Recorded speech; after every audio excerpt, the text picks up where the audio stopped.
Tu n'es qu'un invité, a dit mon fils pour mon anniversaire, alors j'ai appelé la banque.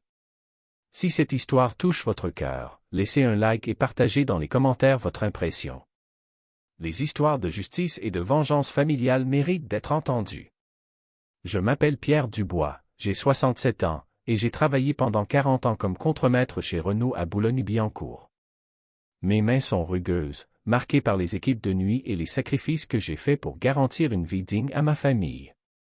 Je n'ai jamais été un homme de beaucoup de mots, mais je crois fermement que le respect se gagne par le travail honnête et le dévouement.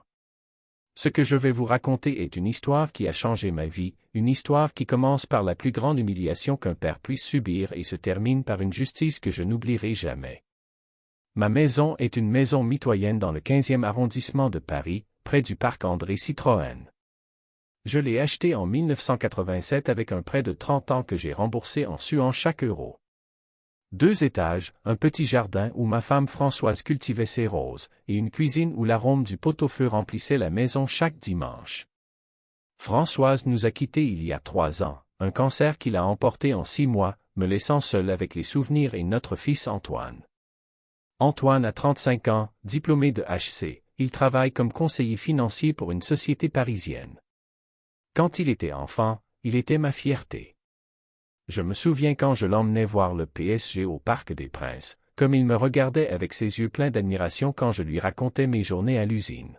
« Papa, me disait-il, quand je serai grand, je veux travailler dur comme toi. » Mais quelque chose a changé au fil des années. Peut-être ses études, peut-être l'argent qu'il a commencé à gagner, peut-être la mort de Françoise qui nous a éloignés au lieu de nous unir. Antoine a épousé Céline il y a 2 ans. Une fille de bonne famille de Neuilly-sur-Seine, fille d'un notaire. C'est une femme élégante, toujours habillée à la mode, avec cette assurance que seuls ceux qui sont nés dans le confort économique peuvent avoir. Après la mort de Françoise, Antoine et Céline sont venus vivre chez moi. Au début, cela me semblait naturel, la maison était grande, vide, et je pensais que la présence de la famille pourrait m'aider à surmonter la douleur. « Papa, comme ça tu n'es pas seul, » m'avait dit Antoine en m'embrassant après l'enterrement. Et puis, c'est la maison de famille. Les premiers mois se sont bien passés. Céline cuisinait, même si ses plats n'avaient jamais le goût de ceux de Françoise. Antoine semblait attentionné, me demandait comment ça se passait au travail, même si je le voyais souvent secouer la tête quand je lui parlais de mes équipes. « Papa, tu devrais penser à la retraite, » me disait-il. Tu as 67 ans, tu as assez donné. Mais je ne voulais pas prendre ma retraite. Le travail me donnait un but, me faisait me sentir utile. Et puis, la retraite ne serait pas généreuse. J'avais commencé à travailler tard, après le service militaire et quelques emplois précaires. Les cotisations versées ne me garantiraient pas plus de 1 300 € par mois. Avec la maison, les factures, les dépenses quotidiennes, ce ne serait pas suffisant. Progressivement, j'ai commencé à remarquer des changements. Céline avait pris l'habitude de réorganiser la maison selon ses goûts. Les meubles de Françoise, que je conservais comme des reliques, étaient déplacés au grenier. « Pierre, » me disait-elle avec ce ton qu'elle utilisait quand elle voulait paraître compréhensive, « nous devons aller de l'avant. Françoise ne reviendra pas, et cette maison a besoin d'un vent de fraîcheur. » Antoine soutenait toujours sa femme. Quand j'essayais de m'opposer, il me regardait avec un visage que je ne reconnaissais plus. « Papa, Céline a raison. Tu ne peux pas transformer la maison en musée. » Les photos de Françoise ont été les premières à disparaître du salon. Puis son piano, sur lequel elle jouait Chopin les soirs d'hiver. « Personne ne l'utilise, » avait dit Céline. « Il ne fait qu'encombrer. » J'ai protesté, mais Antoine m'avait fait taire avec une phrase qui m'avait glacé le sang. « Papa, ici ce sont les gens qui contribuent économiquement à la maison qui décident. » Contribuent? Je payais toutes les factures, la nourriture, les frais d'entretien. Antoine et Céline n'avaient jamais versé 1 euro. Pourtant, je sentais que quelque chose dans mon statut dans cette maison était en train de changer. Les mois passaient et mon malaise grandissait. Pendant les dîners, Antoine et Céline parlaient de projets pour la maison qui m'excluaient complètement. « Nous devrions rénover la salle de bain du premier étage, » disait-elle. « Et le jardin a besoin d'être complètement repensé. » Quand je faisais remarquer que c'était des dépenses trop élevées pour mes moyens, Antoine soupirait avec agacement. Papa, parfois je pense que tu ne comprends pas la valeur des choses modernes. Un soir de novembre, pendant que je regardais la télévision dans mon coin du salon, car désormais ils avaient aussi réorganisé cet espace selon leur goût, j'ai entendu une conversation qui m'a fait trembler. Antoine, nous devons parler de ton père, disait Céline dans la cuisine. Il pensait que je dormais, mais le volume de la télé était bas et leur voix arrivait clairement. Qu'est-ce qu'il y a maintenant? Avait répondu Antoine, avec un ton fatigué que je ne lui avais jamais entendu quand il parlait de moi. Ça ne peut pas continuer comme ça. Cette maison a un potentiel incroyable, mais il ne nous laisse rien faire. Et puis, à son âge, travailler encore c'est ridicule. Mes parents disent qu'il devrait aller en maison de retraite. Le sang s'est glacé dans mes veines. Maison de retraite? Il parlait de moi comme si j'étais un objet encombrant. Céline, c'est mon père. Et puis c'est sa maison. Mais tu es l'unique héritier, non? Quand, eh bien, quand il ne sera plus là, la maison sera nôtre. Pourquoi ne pas anticiper? Nous pourrions le convaincre de transférer la propriété, en échange de soins et d'assistance. Antoine n'avait pas répondu tout de suite. Le silence m'avait fait plus mal que les mots de Céline. Ce ne serait peut-être pas une mauvaise idée, avait-il dit finalement. Après tout, nous nous occupons déjà de la maison. Et il vieillit. Je me suis levé du fauteuil avec les jambes qui tremblaient, non pas de vieillesse, mais de colère et de déception. Mon fils, la personne pour qui j'avais ou sacrifié, complotait pour me prendre la maison. Cette nuit-là, je n'ai pas fermé l'œil.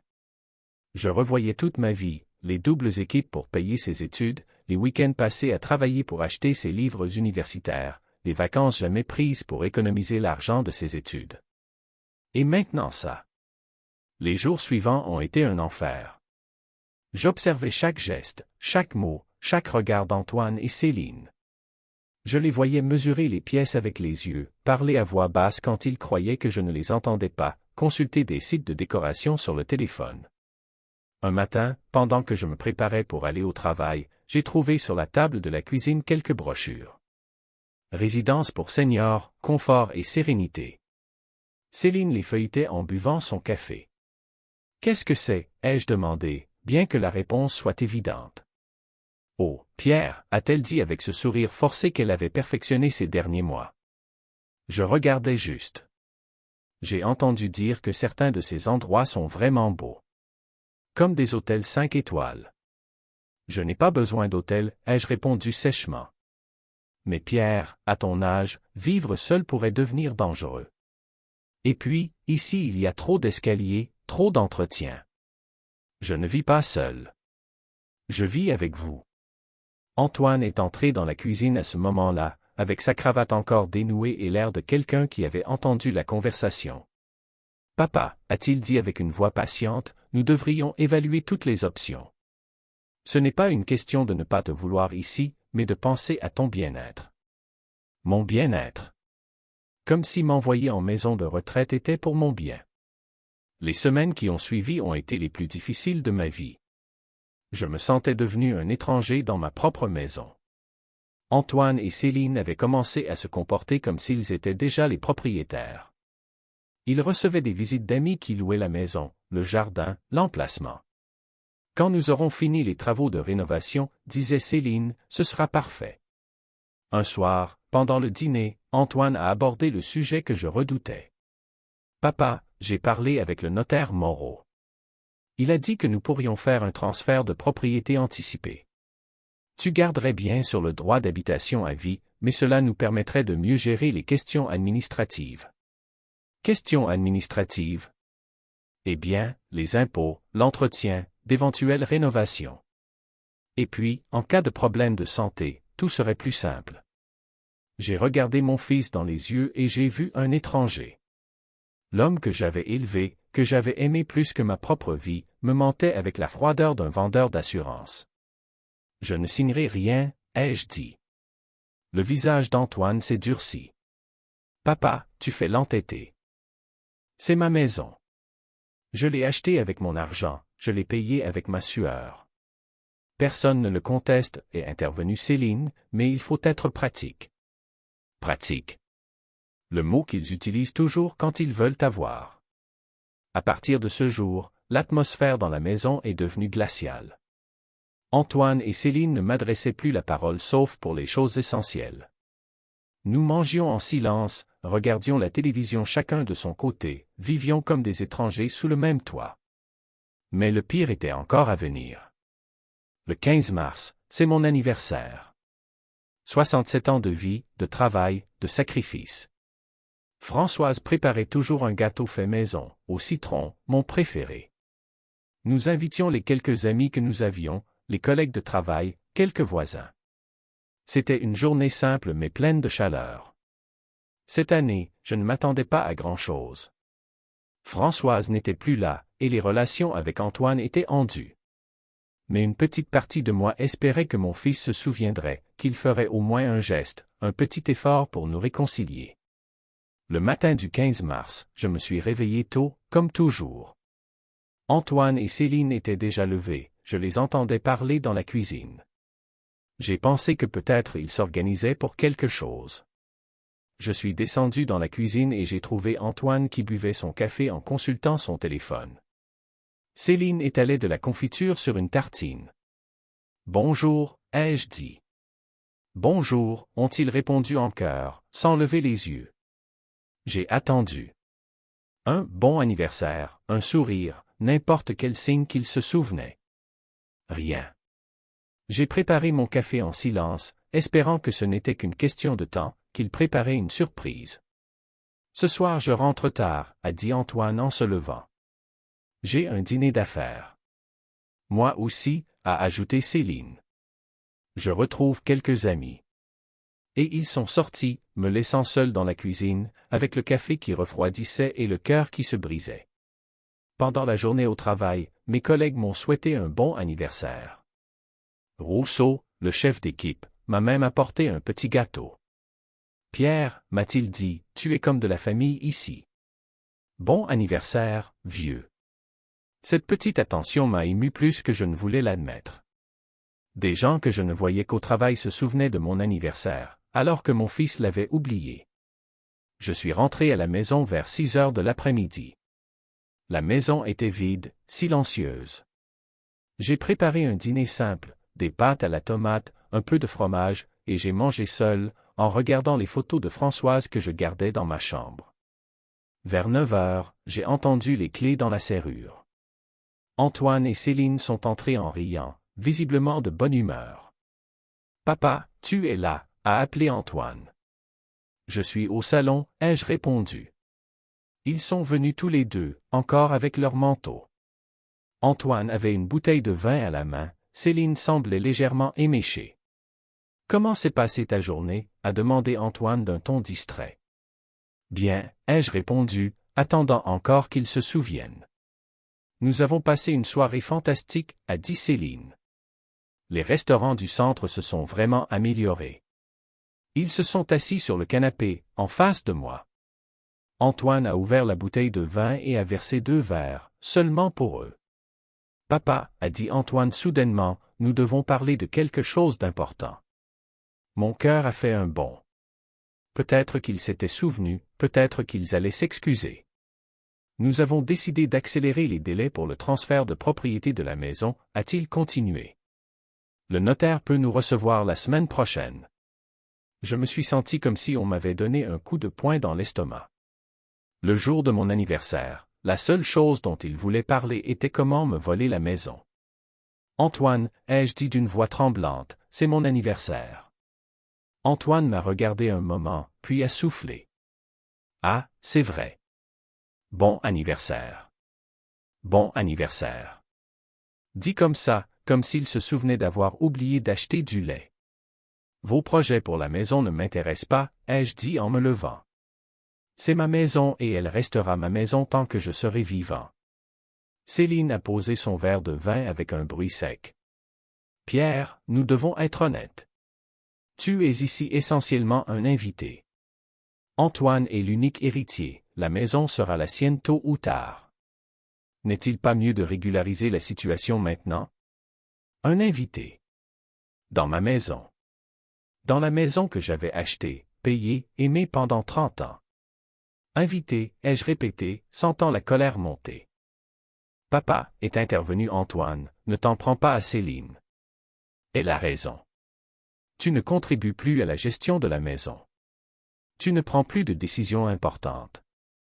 Tu vis ici, mais ce n'est plus vraiment ta maison. Ce n'est plus ma maison. J'ai senti ma voix trembler. J'ai payé chaque pierre de cette maison. J'ai versé mon sang pour cette maison. C'était avant, a dit Céline froidement. Maintenant les choses ont changé. Tu es âgé, tu as besoin d'assistance. Nous nous occupons de tout. Je n'ai pas besoin d'assistance.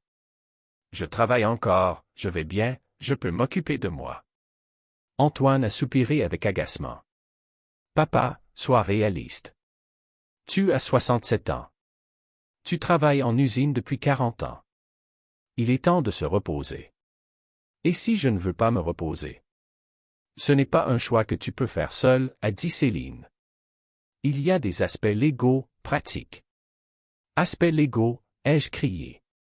Le seul aspect légal c'est que cette maison est à moi. Antoine s'est levé, le visage rouge de colère. Ça suffit, papa. Tu ne peux pas continuer à jouer au maître de maison quand tu as cessé d'en être un depuis longtemps. Je suis le maître de cette maison. Non, a hurlé Antoine, et ces mots suivants m'ont glacé l'âme. Tu n'es qu'un invité. Un invité qui ne paie pas de loyer, qui ne contribue pas aux décisions, qui se contente d'exister ici. Le silence qui a suivi était assourdissant. Antoine s'est rendu compte de ce qu'il avait dit, mais n'a pas retiré ses paroles. Céline le regardait avec un sourire de satisfaction. Juste un invité, ai-je répété doucement. Papa, je ne voulais pas. Juste un invité dans la maison que j'ai achetée avec 40 ans de travail.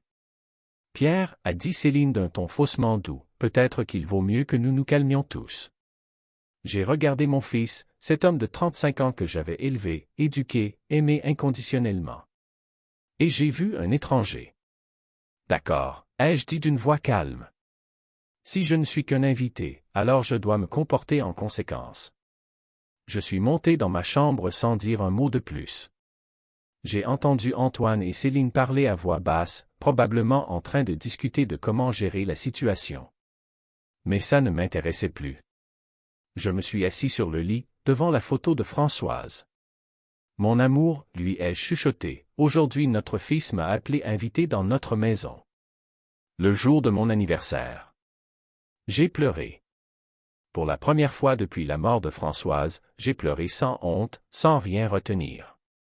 J'ai pleuré pour l'humiliation, la déception, pour avoir perdu non seulement ma femme, mais aussi mon fils. Mais après les larmes est venue la colère. Une colère froide, lucide, déterminée. Si Antoine pensait que j'étais juste un vieil invité incapable de se défendre, il se trompait lourdement.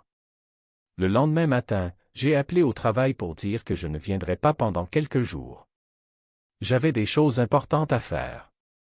La première chose que j'ai faite a été d'aller à la BNP Paribas rue de Vaugirard, où j'avais mon compte courant et où, surtout, il y avait encore l'hypothèque sur la maison. Oui, car bien que j'ai remboursé l'emprunt de 30 ans, il y a 3 ans, quand Françoise était malade, j'avais dû contracter une nouvelle hypothèque pour couvrir les frais médicaux. 100 000 € que je remboursais encore par mensualité. Antoine ne le savait pas. Je ne le lui avais jamais dit parce que je ne voulais pas qu'il se sente coupable des coûts des soins de sa mère. Il pensait que la maison était complètement libre de dettes. Monsieur Dubois m'a salué Madame Leroy, la directrice d'agence que je connaissais depuis des années. Comment puis-je vous aider? Madame Leroy, je veux rembourser par anticipation l'hypothèque sur ma maison. Rembourser? Mais il vous reste encore 12 ans de paiement. J'ai une proposition différente. Je veux vendre la maison à la banque et la racheter immédiatement, mais à mon nom et avec un nouveau contrat qui inclut des clauses très spécifiques. Madame Leroy m'a regardé avec curiosité. C'est une opération complexe.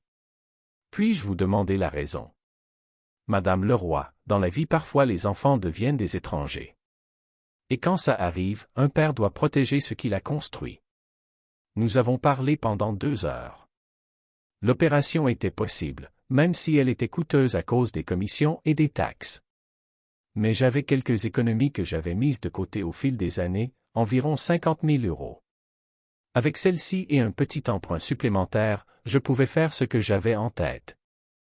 Je veux que dans le nouveau contrat il y ait une clause très spécifique, ai-je expliqué à Madame Leroy. En cas de cession de propriété, vente ou héritage, la banque doit être informée au moins 90 jours à l'avance. Et pendant cette période, je garde le droit de révoquer toute opération. C'est une clause inhabituelle, mais nous pouvons l'insérer. Et je veux que mon fils Antoine Dubois soit explicitement exclu de toute possibilité d'hériter de la maison, sauf s'il y a mon consentement écrit et attesté. Madame Leroy a pris des notes attentivement. Monsieur Dubois, cela nécessitera aussi un testament spécifique. Nous le ferons. Aujourd'hui même. L'opération a nécessité 3 jours de bureaucratie, documents, signatures. Pendant ce temps, à la maison, Antoine et Céline se comportaient comme si rien ne s'était passé. En fait, ils semblaient plus sur d'eux, comme si ma réaction d'anniversaire n'avait été que le caprice d'un vieil homme. Le 4e jour, quand tout a été terminé, je suis rentré à la maison avec une chemise pleine de documents. Antoine et Céline étaient au salon, ils regardaient une émission de décoration à la télévision. « Papa, » a dit Antoine sans lever les yeux, « nous avons fixé le rendez-vous chez le notaire pour vendredi. Comme ça nous réglons cette question une fois pour toutes. » Antoine, ai-je dit en m'asseyant en face d'eux, nous devons parler. Si c'est pour t'excuser pour l'autre soir. Non. C'est pour t'expliquer certaines choses que tu ne savais visiblement pas. J'ai ouvert la chemise et j'ai sorti les premiers documents. Premièrement, cette maison n'est pas libre de dettes comme tu le pensais. Il y a une hypothèque de 100 000 euros que je rembourse encore. Antoine m'a regardé surpris. Comment ça? Les soins de ta mère ont coûté beaucoup plus que tu ne le pensais. J'ai dû hypothéquer la maison. Mais, pourquoi tu ne me l'as jamais dit? Parce que je voulais te protéger de la culpabilité. Mais visiblement c'était une erreur. Céline était devenue pâle. Une hypothèque signifiait que la maison valait beaucoup moins que ce qu'il pensait. Deuxièmement, ai-je continué, à partir d'aujourd'hui cette maison a un nouveau propriétaire. Comment nouveau propriétaire, a demandé Antoine. Moi. La banque me l'a revendue avec un nouveau contrat, beaucoup plus contraignant que le précédent. Mais papa, quel est l'intérêt? Tu étais déjà propriétaire. J'étais propriétaire, mais pas protégé. Maintenant je le suis. J'ai sorti le document le plus important. Troisièmement, dans le nouveau contrat il y a une clause qui te concerne directement, Antoine. Quelle clause? Tu ne peux plus hériter de cette maison. Le silence qui a suivi était total. Antoine me regardait comme si j'étais devenu fou. Quoi? Tu as bien entendu. Tu es exclu de l'héritage de cette maison. Si je meurs demain, la maison va à des œuvres de charité. Antoine s'est levé d'un bond. Tu ne peux pas faire ça. Je peux et je l'ai fait. Tout est légal, enregistré, incontestable. Mais papa, c'est de la folie. C'est de la folie d'appeler son père invité dans sa maison le jour de son anniversaire. Céline est intervenue d'une voix stridente. Pierre, tu ne peux pas ruiner l'avenir de ton fils pour un moment de colère. L'avenir de mon fils, ai-je ri amèrement. Mon fils a un travail, un salaire, une femme. Son avenir, il peut se le construire tout seul, comme je l'ai fait. Mais la maison de famille. La maison de famille reste dans la famille tant que la famille se comporte comme telle. Antoine marchait de long en large comme un lion en cage. Ce n'est pas possible. Il doit y avoir un moyen d'annuler tout ça. Il y a un moyen, ai-je dit calmement. Il s'est arrêté net. Lequel? Me convaincre que tu mérites encore d'être considéré comme mon fils. Papa, je suis ton fils. Biologiquement, oui. Mais un fils respecte son père, l'honore, reconnaît ses sacrifices. Tu as fait le contraire. Céline s'est levée d'un air indigné. Pierre, c'est du chantage affectif. Non, chère Céline. C'est de la justice.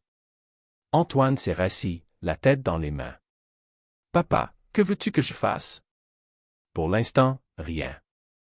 Je veux que vous réfléchissiez tous les deux à ce qui s'est passé.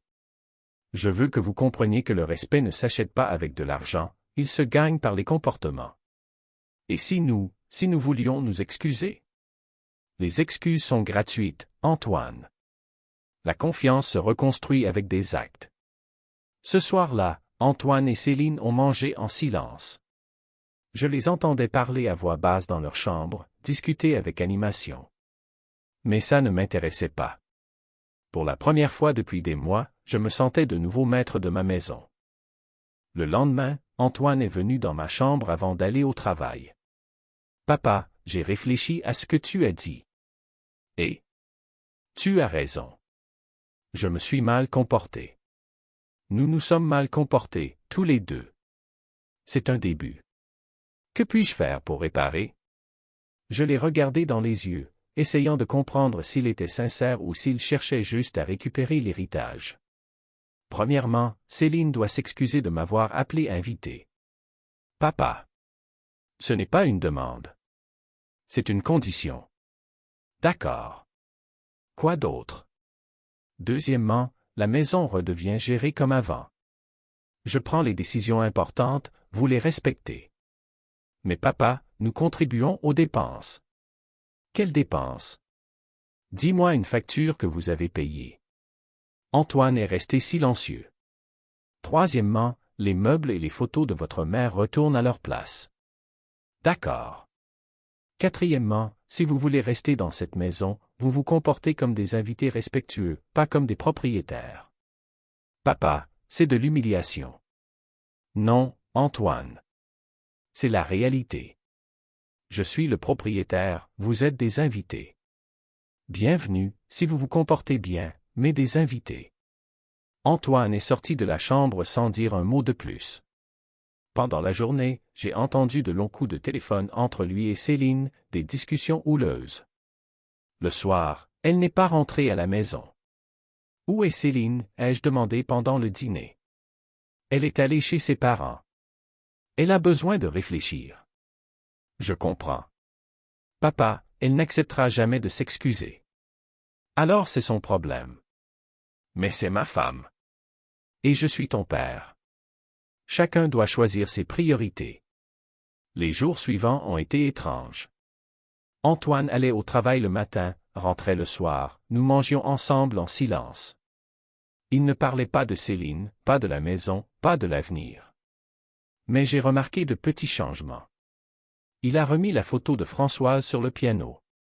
Il a rapporté la petite table en marbre qu'elle aimait du jardin au salon. Il a même acheté des fleurs pour le vase que Françoise gardait toujours plein. Un soir, pendant que nous regardions les informations, il a dit « Papa, tes histoires du travail me manquent. » Quelles histoires? Celles que tu racontais quand j'étais petit. Sur Rousseau, les équipes de nuit, les blagues entre ouvriers. J'ai souri. C'était la première fois depuis des mois qu'Antoine montrait de l'intérêt pour ma vie. Je vais t'en raconter une que tu n'as jamais entendue, ai-je dit. Et j'ai commencé à lui parler de cette fois où Rousseau avait caché un mannequin dans l'entrepôt pour faire peur aux gardiens de nuit. Antoine a ri de bon cœur, comme il ne l'avait pas fait depuis des années. Cette nuit-là, pour la première fois depuis des mois, je me suis endormi sereinement. Le lendemain, Céline est revenue. Elle avait les yeux rouges, comme si elle avait pleuré.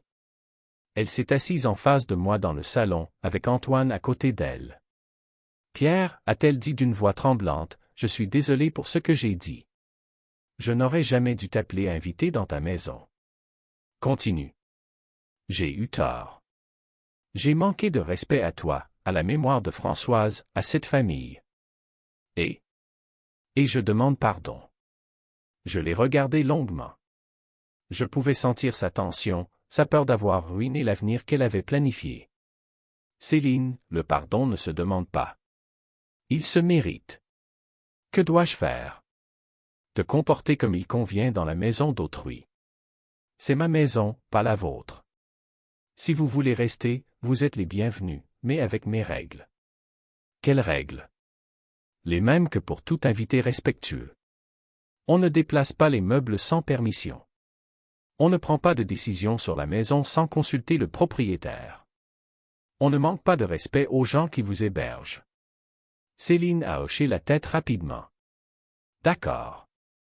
N'importe quoi. Et une dernière chose, ai-je ajouté. Si vous avez l'intention d'avoir des enfants, je veux qu'ils grandissent en connaissant la vérité sur cette famille. Qu'ils sachent qui a construit cette maison, qui l'a payée, qui a tout sacrifié pour eux. Antoine a pris la main de Céline. Papa, nos enfants sauront tout sur toi. Nous te le promettons. Dans les mois qui ont suivi, l'atmosphère dans la maison a complètement changé. Antoine a commencé à s'intéresser vraiment à ma vie, à mon travail, à mes souvenirs. Céline s'est efforcée de cuisiner des plats qui me plaisaient, a appris quelques recettes de Françoise. Mais surtout, ils ont commencé à contribuer concrètement. Antoine a insisté pour payer les factures d'électricité et de gaz. Céline s'est occupée des courses et de l'entretien du jardin. Vous n'êtes pas obligé, ai-je dit quand Antoine m'a donné l'argent pour les factures. Nous voulons le faire, papa. C'est juste. J'ai encore les documents de la banque, la clause qui exclut Antoine de l'héritage est encore valide. Mais je pense à la modifier. Pas tout de suite, cependant. La confiance, une fois trahie, a besoin de temps pour repousser. L'autre jour, Antoine m'a demandé, « Papa, as-tu déjà pensé à quitter l'usine? » Pourquoi? Tu pourrais profiter de la retraite. Voyager, te reposer, faire les choses que tu aimes. Antoine, le travail me maintient en vie. Il me fait me sentir utile. Mais tu ne dois pas te sentir obligé. La maison n'a plus de dette, Céline et moi contribuons aux dépenses, tu pourrais te le permettre. J'ai regardé mon fils avec des yeux nouveaux. Il pensait vraiment à mon bien-être, pas à ses intérêts. Peut-être que tu as raison, ai-je dit. Peut-être qu'il est temps de se reposer. Le mois dernier, j'ai démissionné de chez Renault. Après 40 ans, Rousseau m'a organisé une fête que je n'oublierai jamais. Tous les collègues, même les retraités, sont venus me dire au revoir. Pierre, m'a dit Rousseau en m'embrassant, cette usine ne sera plus la même sans toi. Maintenant je passe mes journées différemment. Le matin je prends le petit déjeuner avec Antoine et Céline avant qu'ils partent au travail. L'après-midi je travaille dans le jardin, où je plante une vigne comme celle que mon père avait en Provence. Le soir je regarde la télévision avec eux, racontant des histoires de l'usine qu'Antoine ne se lasse jamais d'entendre. Hier soir, Céline m'a montré une photo sur son téléphone. Pierre, regarde ça. C'était une échographie d'un bébé. Vous attendez un enfant. Antoine a souri avec des yeux brillants. Papa, tu vas devenir grand-père. J'ai senti mes yeux se remplir de larmes. Un petit enfant.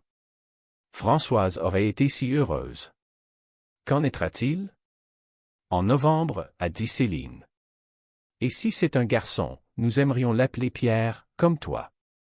Cette nuit-là, je suis allé dans la chambre qui était celle de Françoise et j'ai parlé à sa photo.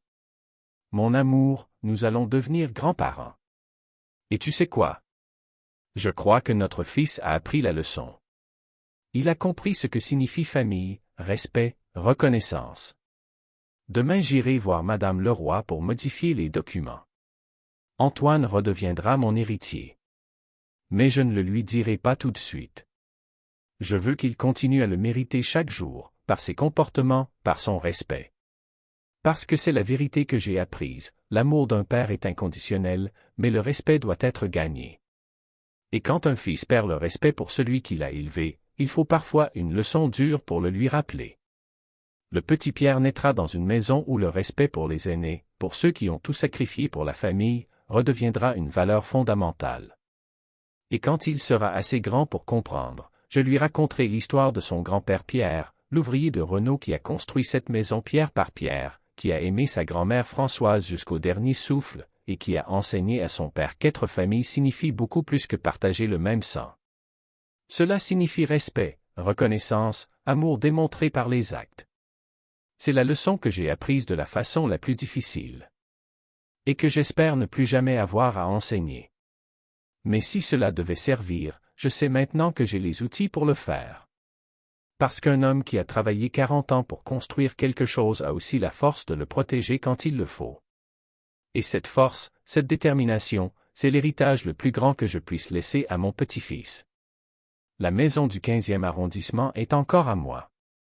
Mais maintenant je sais que, quand le moment sera venu, je la laisserai à une famille qui en est vraiment digne. Une famille qui a appris ce que signifie le respect. Si cette histoire vous a ému, laissez un like à la vidéo, abonnez-vous à la chaîne et partagez dans les commentaires votre impression sur cette histoire. Pour écouter la prochaine histoire, cliquez sur la case à gauche.